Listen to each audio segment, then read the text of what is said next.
pajak. Brahma Sampati Pungwani merangkapkan kedua tangannya beranjali memohon ada makhluk-makhluk dengan sedikit debu di matanya. Ajarkan Dhamma demi kasih sayang semua kepada mereka semua. Namo Sangya Adi Budaya, Namo Tassa Bhagavato Arahato Sama Sambuddhassa, Namo Sarwe Bodhisattvaya Masattvaya. Abhiwadana Silesa Nijang Buddha Pacayino Cataruk Damang Wadanti Ayuwano Sugeng Pralang. Mereka yang senantiasa menghormat kepada yang patut dihormati, melindungi keluarga, hidup sesuai dharma. Inilah berkah utama. Semoga semua bahagia.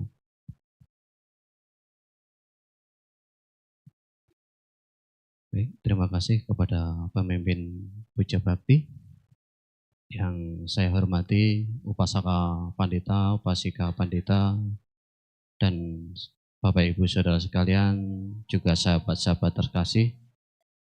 Selamat sore, Namo Sanghyang Adi Budaya, Namo Buddhaya. Pada saat ini Anda masih tetap menjadi siswa Buddha yang terpilih.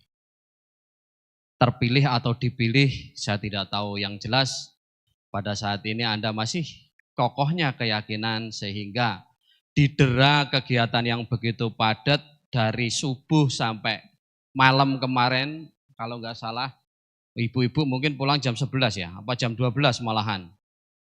Pokoknya lewat gitu, datangnya paling pagi, pulangnya paling siang, paling malam. Dan ini baru kemarin selesai, siang tadi masih digeber lagi di acara Buddha Seci, di mana mereka turut memperingati Waisak. Dan saat ini juga Gema Waisak terus bergulir. Kalau Anda orang-orang TikToker yang suka mengamati dan scroll TikTok ataupun di dunia maya seharian, Anda akan melihat para umat Buddha terus berduyung-duyung, baik di lapangan, di jalanan, mereka melakukan puja kebajikan untuk memperingati bulan Waisak ini. Saya tidak juga lihat TikTok gitu, jadi di mana-mana ada Waisak bersama, di mana-mana. Ini menandai bahwa semangat Waisak demi kebersamaan dan keharmonisan terus berkumandang. Error. Nah, jadi Bapak Ibu Saudara sekalian turut bersuka cita karena semangat Anda telah Anda kuatkan sehingga pada sore hari ini Anda kembali di sini menjadi bagian orang-orang yang menambah kebajikan, bukan hanya berbuat baik tapi menambah kebajikan. Yang dimana dengan kebajikan ini kita semua akan didekatkan dengan kemudahan, kekuatan, kesehatan, dan kebahagiaan. Sambil ngoceh kok belum connect nih. Sabar ya.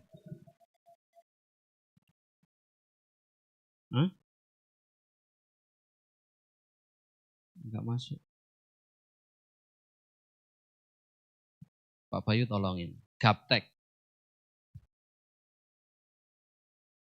Makanya.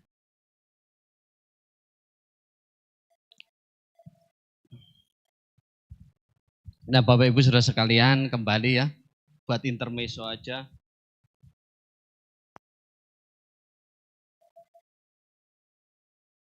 Enggak connect.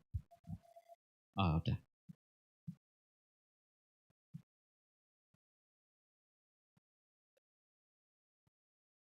Kleru, Pak.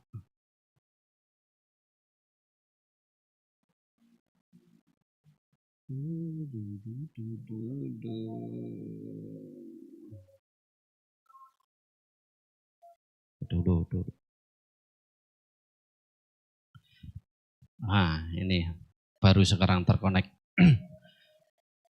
Pada sore hari ini Bapak Ibu Saudara sekalian, saya diberikan kesempatan yang istimewa dari Ketua Majelis Budayana Provinsi Sumatera Barat untuk berbagi, bukan menggurui, tapi berbagi, bukan pula mengajari, hanya memberitakan. Nah, karena yang sudah terbrokes kemarin berkaitan judulnya ceramah pada malam hari ini catur sada, jadi sesuai, mudah-mudahan tidak kemana-mana, jadi aku nyontek pakai laptop. Bukan karena pinter, bukan pula juga karena merasa hebat, tapi biar nggak kemana-mana. Baik Bapak Ibu Saudara sekalian dan adik-adik sekalian, kembali lagi ketika kita sebagai umat Buddha yang dimana di dalam dunia maya terkadang lebih asik daripada di dunia nyata. Iya enggak ya? Anda itu asik di dunia maya apa di dunia nyata? Kadang ketika kita sendiri, apa yang terjadi membawa kejenuhan, sebagian orang memilih mencari HP-nya daripada menancapkan dupa di altarnya. Jujur. Dengan alasan masih terlalu pagi, masih terlalu siang, sudah terlalu siang, dingin dan lain sebagainya. Karena itu cengkeraman kemalasan, kadang lebih menyukai geletak-geletakan sambil scroll di HP. Jika Anda di posisi ini, mari kita kembali kepada kesadaran agar kita bisa menggunakan waktu kita dengan baik dan bijak. Pada malam hari ini saya ingin membagikan satu ajaran Buddha.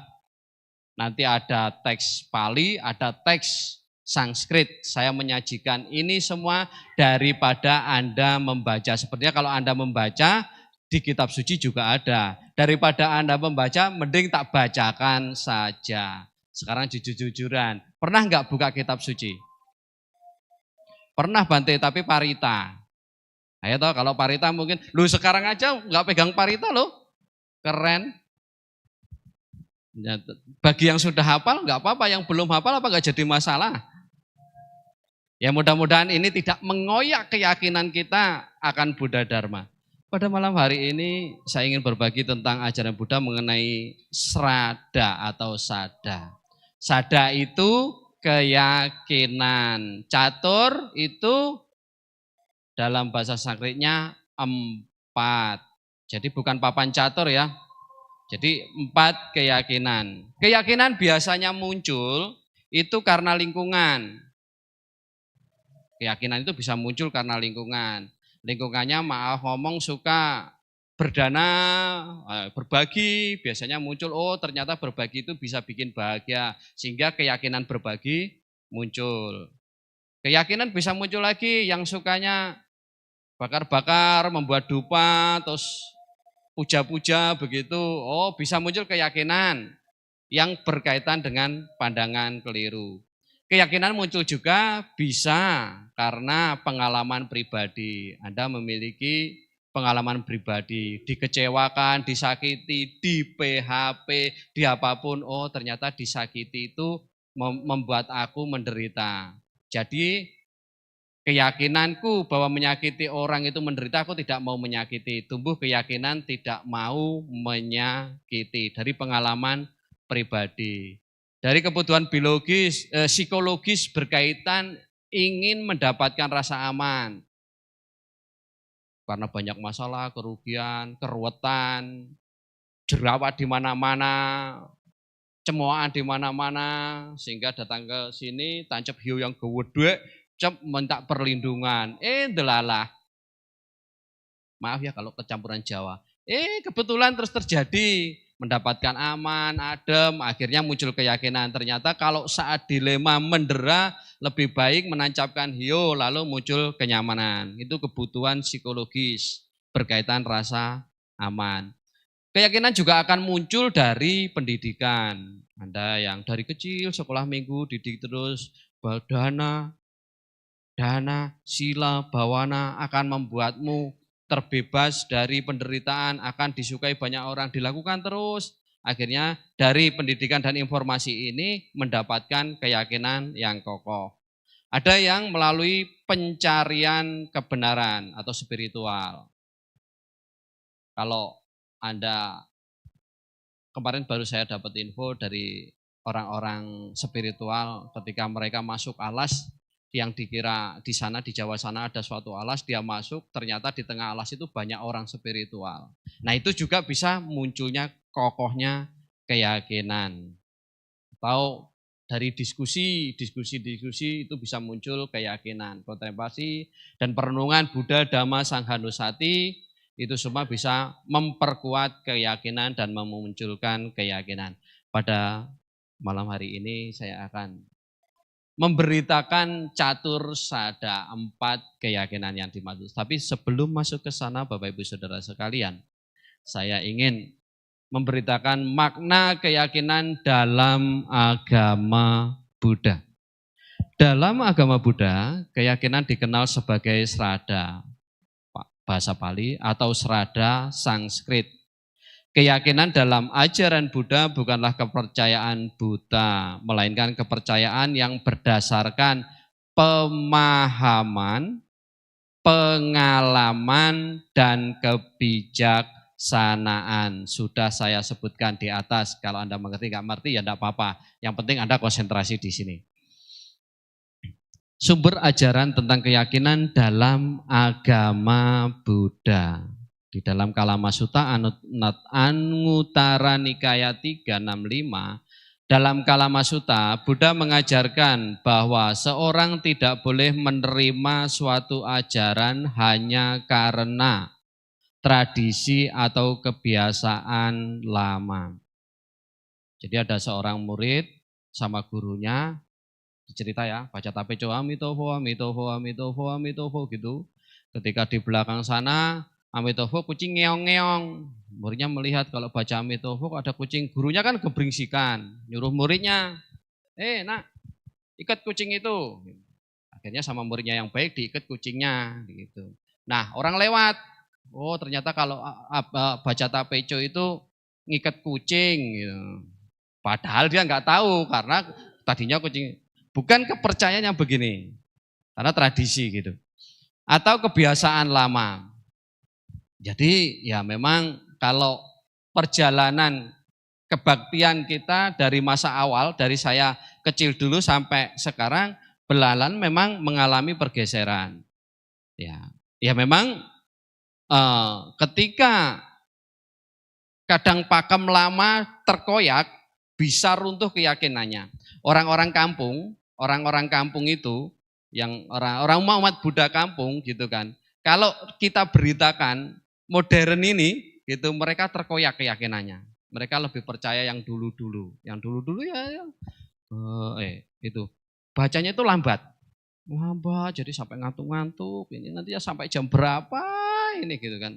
Ketika saya pegang, lah untungnya bijak. Kalau saya yang pegang kan bacanya cepat, pas gitu. Tapi kalau mereka itu yang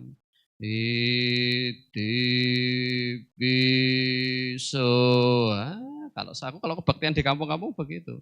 Tapi kalau itu geser kayaknya nggak serak gitu. Nah, bukan karena tradisi atau turun-temurun atau kebiasaan lama. Atau dari guru, ketemu guru gitu kelihatannya berkarisma, bijak sehingga yang dia lakukan, yang dia katakan, Anda telan mentah-mentah itu seolah-olah itu yang benar. Karena apa? Terkesima dengan karisma. Di dalam Kalamasuta bukan begitu. Atau karena yang ada dalam kitab suci dari Buddha, dari guru Zen itu kan. Ketika guru Zen mengajarkan setiap muridnya, muridku cara berenang itu gini. Setiap guru dicatat semua ajaran guru. Nah, tiba-tiba gurunya nyemplung, nggak bisa berenang, lalu minta tolong muridnya. Lah muridnya apa yang dilakukan? Bentar guru, saya lihat dulu. Ternyata ajaran yang diajarkan gurunya, cara menyelamatkan orang berenang itu nggak ada, jadi nggak ditolong oleh gurunya. Dari kitab suci, ada yang indah dalam itu. Jika dharma, kenyataan itu tidak ada di kitab suci, tapi memberikan manfaat dan dipuja para bijaksana, boleh dimasukkan. Kalau enggak ada, sementara kita enggak pernah baca, sementara kita itu arif, bijak, lembut, bermanfaat bagi diri sendiri, bermanfaat bagi orang lain, dan dipuja para bijaksana, itu ada kita enggak usah berdasarkan kitab suci. Indah kan agama Buddha? Indah, gitu kan. Mayoritas orang mempercayainya, bukan karena semua orang mempercayai jadi kita ikut-ikutan. Enggak. Sebaliknya, seseorang harus menguji kebenaran ajaran dengan pengalaman dan kebijaksanaan sendiri. Bapak Ibu Saudara sekalian, kalau ingin menguji ajaran kebenaran Buddha Dharma, ayo mulai besok ya, saya berbuat baik hari ini. Saya berbuat baik jam ini, dicatat. Terus apakah benar jika saya berbuat baik itu akan mendapatkan kemudahan? Dicatat selama 7 tahun. 7 tahun. Jadi mulai besok catat kebaikanmu selama 7 tahun. Ada enggak perubahannya? Tapi ingat, di sini di kepala ini banyaknya itu banyak yang jelek daripada baiknya. Di dalam cetasika bentuk-bentuk pikiran yang 25 baik, yang 27 itu jelek. Nah, yang jelek ini biasanya mendasar. Mari kita lihat. Siapa yang hari ini sudah marah, jengkel, kesel, iri, cemburu, itu di ujung. Tapi di dalam sini juga ada welas asih, cinta kasih, kasih sayang gitu. Biasanya yang sering muncul ini yang jelek-jelek. Sehingga yang diingat hanya yang baik-baiknya. Enggak apa-apa. Tapi kalau kita ingin menguji kebenaran dari ajaran Buddha, kita catat kebaikan. Benar enggak setelah 7 tahun kita berbuat baik, kita berubah. Tapi saya yakin pasti berubah. Paling tidak kita menjadi tua. Nah ya toh, pasti berubah itu. Ya soal kemudahan, kekuatan itu ya tergantung. Di dalam Cula Hati Pado Pama Sutta Majjhima Nikaya 27. Dalam sutta ini Buddha menyatakan bahwa keyakinan atau sadha adalah langkah awal dalam perjalanan spiritual. Namun keyakinan harus berkembang menjadi kebijaksanaan atau panya melalui praktek langsung dan pemahaman. Melalui praktek langsung dan pemahaman, itu yang saya katakan tadi. Jadi kita praktek langsung. Lalu akan muncul pemahaman, oh iya ya. Ternyata kalau saya salah, sekarang saya kalau kemarin saya salah, ternyata sekarang susah. Kalau sekarang saya benar, besok mungkin mudah.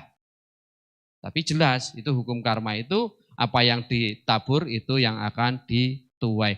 Praktek langsung akan menambah pemahaman.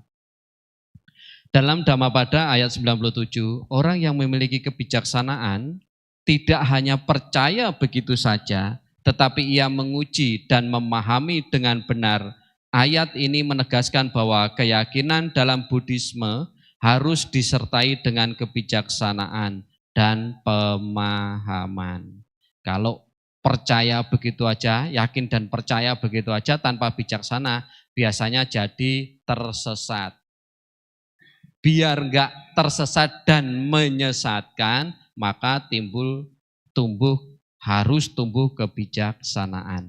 Dalam Samyutta Nikaya 1223, sadha sebagai faktor dalam proses pencerahan. Dalam teks ini, Buddha menjelaskan bahwa sadha adalah salah satu faktor yang membantu seseorang mencapai pencerahan, tetapi harus didukung oleh ketekunan, wirya, perhatian, sati, dan kebijaksanaan panya. Di dalam sadha bala,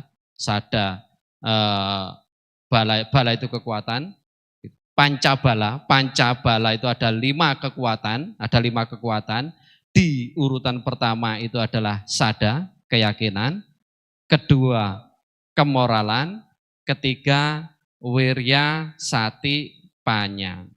Di dalam pancabala 5 kekuatan, pertama yaitu keyakinan, setelah keyakinan kemoralan, setelah kemoralan muncul wirya, ketekunan, lalu muncul sati dan kebijaksanaan. Ini di pancabala, tapi ini membahas tentang catur sadha. Sadha dalam Awatamsaka Sutra, nih ada yang Pali Sutta, ada yang sutra. Makanya kalau kita mau baca kitab suci dari lahir ceprot sampai habis dengan bahasa yang lungkik-lungkik, terjemahan itu sampai mati kita nggak akan selesai. Mencapai pencerahan, bisa jadi sih saking tekunya konsentrasinya nanti tinggi. Tapi ya itu nggak melakukan apa-apa. Cuman baca terus dari Budang Sarana Gacami. Kemarin saya baca di perpustakaan itu ada buku Dhammapada baru itu tebelnya segini Rama ya. Gini tebelnya itu. Saya cuman buka di halaman terakhir. Nah iya ini kalau sudah siap baca aja 3 bulan puasa baru selesai saya di sini nih. Satu itu Dhammapada itu, cuman Dhammapada. Lah ini ada Samyutta Nikaya, Digha Nikaya, ada Awatamsaka Sutra, nanti ada lain juga di sini. Dan semuanya membahas intinya sama. Yaitu dalam Awatamsaka Sutra atau Huayin Jing, keyakinan disebut sebagai ibu dari semua kebajikan. Oh, modal kita besar toh? Ketika kita itu sudah yakin terhadap Buddha Dharma, kita itu sudah memiliki ibu yang sangat kuat, kokoh, hebat. Karena tanpa keyakinan, seseorang tidak akan memulai pelajaran spiritual. Keyakinan adalah sumber kebajikan, pintu masuk menuju Dharma, dan penyebab utama pencerahan. Awatamsaka Sutra bab 2. Modal, kita semua sudah memiliki keyakinan dan kokohkan keyakinan ini. Kita akan sudah memiliki penyebab pencerahan.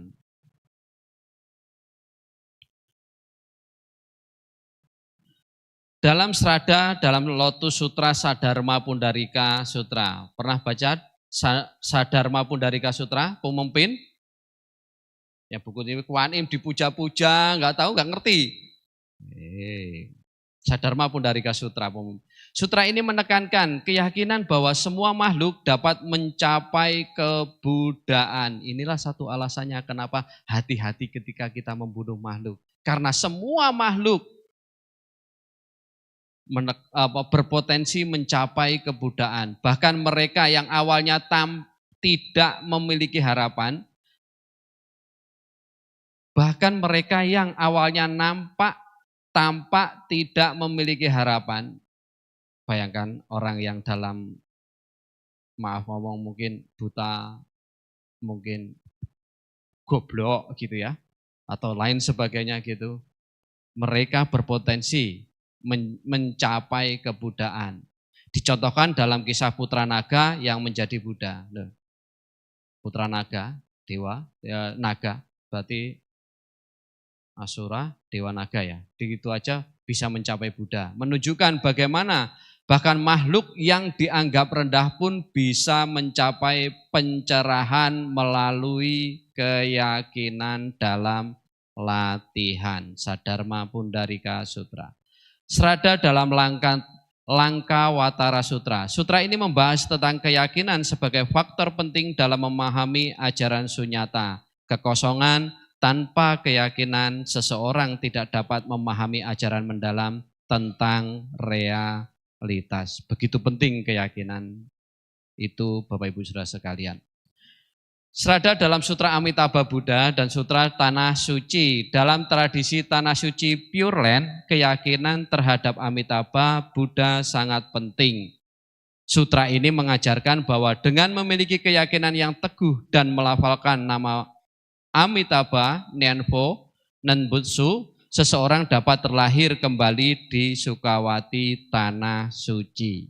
Tanah Suci bisa dicapai dengan kekuatan keyakinan, kekuatan tekad, kekuatan kebijaksanaan. Jadi ketika Amitabha bertekad aja dengan ketekunan, dengan kekuatan tekad bisa ke Tanah Suci. Ini dengan keyakinan, saking yakinnya terhadap Amitabha, Amitabha bisa terlahir di Tanah Suci. Dengan kebijaksanaan sudah pasti. Jadi 3 pintu ya, keyakinan, tekad, kebijaksanaan. Kembali keyakinan merupakan pondasi yang sangat penting untuk mencapai pembebasan. Nah, ini yang dimaksud 4 jenis keyakinan. 4 jenis keyakinan. Keyakinan melalui kepercayaan yang pertama. Atau bahasa palinya pasada sada. Yang dimaksud adalah keyakinan melalui kepercayaan termasuk bentuk keyakinan dasar. Apa yang dimaksud keyakinan dasar? Melalui kepercayaan. Ada keyakinan Buddhis terhadap Buddha, Dharma, dan Sangha, keyakinan kepada sebab akibat, keyakinan pembalasan karma atau kama, dan keyakinan kepada diri sendiri. Ini yang dinamakan keyakinan dari kepercayaan. Di kelas inikah kita? Ya. Jujur loh saya. Ya. Saya hanya memiliki keyakinan terhadap Buddha, Dharma, dan Sangha. Kalau kita mau bahas apa itu Buddha, Dharma, dan Sangha di kesempatan lain. Tapi ternyata keyakinanku masih dasar. Ada yang lebih tinggi dari ini. Yang pertama, kita masih percaya bahwa yakin terhadap Buddha, Dharma, dan Sangha. Buddha penunjuk jalan, Dharma adalah obat, Sangha adalah perawat. Jika Buddha adalah dokter, Dharma adalah obat, Sangha adalah perawat. Jika Buddha penunjuk jalan, Dharma jalan itu sendiri, dan Sangha teman seperjalanan. Masih percaya di situ? Lalu keyakinan terhadap hukum sebab akibat. Apa yang ditabur itu yang akan dituai. Itu yang saya jelaskan di awal. Keyakinan terhadap pembalasan karma dan keyakinan kepada diri sendiri. Ini yang dinamakan keyakinan kepercayaan. Mari kita melihat diri sendiri. Sehebat apa kita ini, sekokoh apa keyakinan kita ini sudah tumbuh dan berkembang. Keyakinan yang kedua, ini adalah keyakinan yang tak tergoyahkan. Palingnya oka panasada. Ini adalah keyakinan yang teguh, keyakinan yang kokoh, yang ada di dalam diri, yang memiliki pendirian kuat dalam hati, sehingga memilih mengorbankan hidup mereka daripada harus meninggalkan 3 permata. Mereka akan dapat mengatasi banyak rintangan dengan merenungkan ketidakkekalan. Mereka tahu bahwa segala sesuatu akan berubah. Kira-kira kita ini kalau diminta, saya nggak tahu diminta donor ya berangkat aja, nggak taunya donor sulang tuntung belakang. Ternyata saya masih takut, jadi nggak jadi, batal kebajikanku karena masih takut. Artinya kan keyakinanku nggak sehebat ini. Gitu. Nah, Anda suatu hari nanti dibina keyakinan memberi, terus harta Anda saking yakinnya tentang saking kokohnya tak tergoyahkan, Anda memberikan semuanya. Hebat. Ini yang dilakukan oleh guru kita, guru Buddha, itu ketika beliau menjadi sebelum terlahir menjadi Siddhartha, pada saat Buddha Dipankara, yang tidur itu siapa namanya? Nah, jadi Pertapa Sumedha, dia kan menjadi anak orang kaya Pertapa. Sebelum dia menjadi Pertapa, dia adalah orang kaya. Dia persembahkan hartanya semuanya, lalu dia bertapa. Dia masuk di kokoh ini. Dia ingin mencapai pencerahan. Jadi dia danakan semua. Enggak membatasi siapapun boleh ngambil sebanyak-banyaknya. Dia meninggalkan itu lalu pergi bertapa. Lalu mengorbankan dirinya untuk kebahagiaan semua makhluk. Dan pas di Buddha Dipankara dia merelakan tubuhnya untuk dilewati Buddha Dipankara. Pada saat itu dia dinobatkan untuk menjadi Buddha yang akan datang. Lalu ini kenapa jodoh yang baik nih. Pada saat itu ada seorang wanita yang melihat ketulusan dari Pertapa ini. Dia bawa bunga 7 dan memberikan, ingin berdana kepada Buddha Dipankara karena melihat terpesona karisma dengan Pertapa ini. Diberikanlah yang 4 ke Pertapa ini dengan janji di kehidupan yang akan datang aku akan menemanimu mencapai pencerahan. Diberikan dengan tekad. Sejak saat itu dia selalu berjodoh.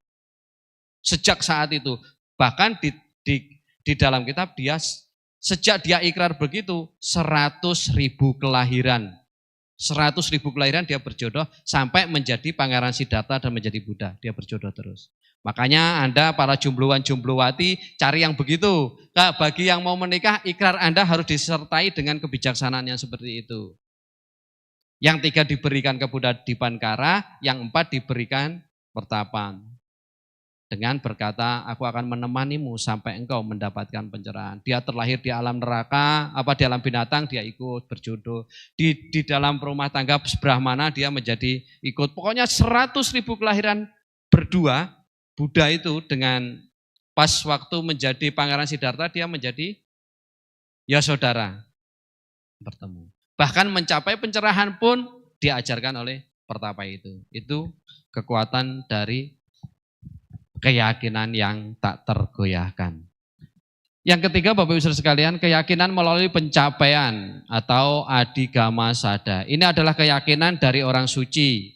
Tingkat keyakinan seseorang manusia yang telah merealisasi pandangan terang akan berbeda dari tingkat keyakinan manusia biasa.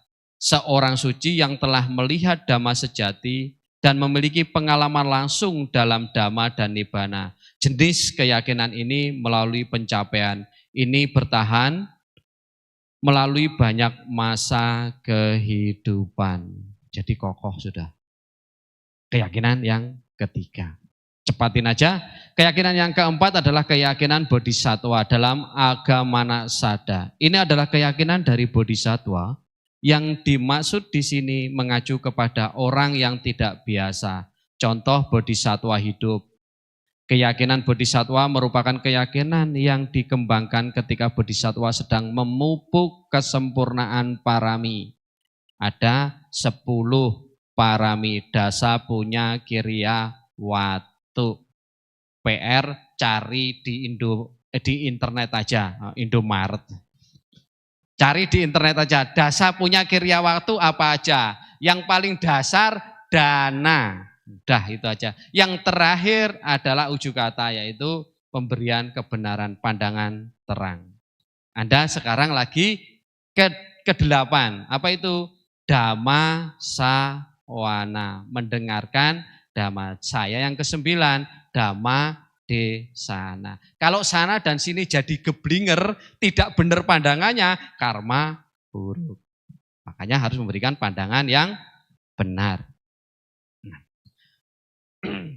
Jadi keyakinan bodhisattva yang diperoleh dari penagrurahan Buddha, yaitu Buddha Dipankara menagrurahkan Pertapa Sumedha bahwa di kehidupan yang akan datang. Nah sejak saat itu dia ketika dia pernah menjadi hartawan, salah satunya yang paling terkenal, yang paling populer ceritanya Wesantara. Pernah dengar Pangeran Wesantara?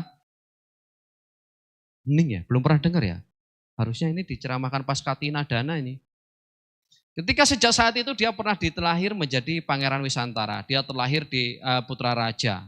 Putra Raja, saking baiknya ketika rajanya ayahnya pergi, dia tinggal di kerajaan. Saking baiknya pangeran ini, ketika orang datang minta, bahkan gajah kerajaan, pusaka kerajaan, ada orang yang minta juga dikasih.